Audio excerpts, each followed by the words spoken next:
વાઘોડિયા વિધાનસભા પેટા ચૂંટણીમાં કોંગ્રેસના ઉમેદવાર તરીકે કનુભાઈ પૂજાભાઈ ગોહિલનું નામ જાહેર થતા આજે વાઘોડિયા વાઘનાથ મહાદેવ મંદિર ખાતે દર્શન કરી ભોલેનાથના આશીર્વાદ લઈ વાઘોડિયા સેવા સદન પહોંચી ઉમેદવારી પત્ર ભર્યું હતું। વાઘોડિયા વિધાનસભા પેટા ચૂંટણી કોંગ્રેસના ઉમેદવાર તરીકે કનુભાઈ પૂજાભાઈ ગોહિલનું નામ જાહેર થતા આજે વાઘોડિયા વાઘનાથ મહાદેવ દર્શન કરી ભોલેનાથના આશીર્વાદ લઈ વાઘનાથ મહાદેવથી કનુભાઈ ગોહિલ અને વડોદરા લોકસભાના ઉમેદવાર જસપાલસિંહ પઢિયાર તેમજ કોંગ્રેસના કાર્યકરોની જનમેદની સાથે વાઘોડિયા સેવા સદન પહોંચી જઈ ઉમેદવારી પત્ર ભર્યું હતું।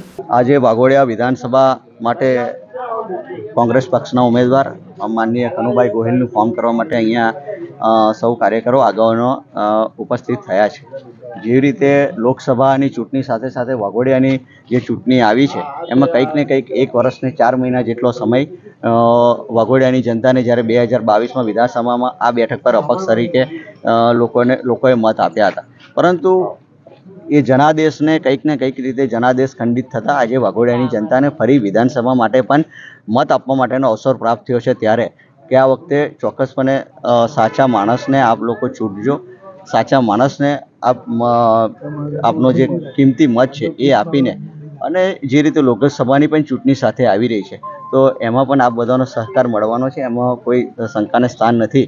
આજે સૌ આગેવાનો કાર્યકરો અહીંયા ઉપસ્થિત થયા છે। મહાનગરપાલિકાના વિરોધ પક્ષના નેતા અમીબેન સાથે જિલ્લા પંચાયત વિરોધ પક્ષના નેતા મુબારકભાઈ, ભીખાભાઈ રબારી, પ્રમુખ શ્રી વાઘોડિયા અને અન્ય મહિલા પ્રમુખ શ્રી અને અન્ય સૌ આગેવાનો કાર્યકરો સાથે અહીંયાથી નીકળીને રેલી સ્વરૂપે અમે લોકો કનુભાઈ ગોહિલનું ફોર્મ ભરવા માટે જઈ રહ્યા છીએ। કોંગ્રેસની શું રણનીતિ રહેશે?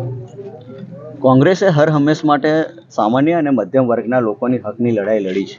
આજે પણ જે રીતે રાહુલજી ન્યાય યાત્રા લઈને નીકળી રહ્યા છે, જે રીતે સામાન્ય જનતાનો અવાજ દબાવવાનો જે પ્રયત્ન કરી રહેવામાં આવ્યો છે, સાચો અવાજ દબાવવાના જે પ્રયત્ન થઈ રહ્યા છે, એ તમામ લોકોને આજે લોકસભાની પણ ચૂંટણી હોય ત્યારે એ તમામ લોકોની વેદનાને વાંચા મળે અને એમના જે હક અને અધિકાર માટે રાહુલજી પણ લડાઈ લડી રહ્યા છે, એ તમામ લોકોને, સામાન્ય લોકોને ન્યાય અને હક મળે એ રણનીતિ સાથે, એ રણનીતિ નથી પણ પ્રજાહિત એ સર્વોપરીના ધ્યેય સાથે અમે લોકો અમારી વાત લઈને પ્રજા સુધી પહોંચીશું ને એમને અમારી વાત રજૂ કરીને કોંગ્રેસ પાર્ટી તરફ આ બધાનું મતદાન થાય એ દિશામાં કામ કરીશું।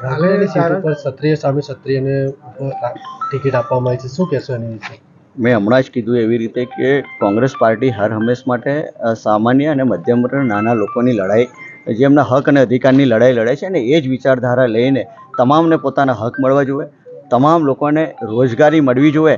હર હાથ કો કામ અને હર હાથ કો કામ એ દિશામાં આગળ કામગીરી પાર્ટી કરવા જઈ રહી હોય। 5 ન્યાય, મહિલા ન્યાય, યુવા ન્યાય, ખેડૂત ન્યાય, આ તમામ રીતે લોકો સુધી જઈને પોતાની વાત મૂકીશું।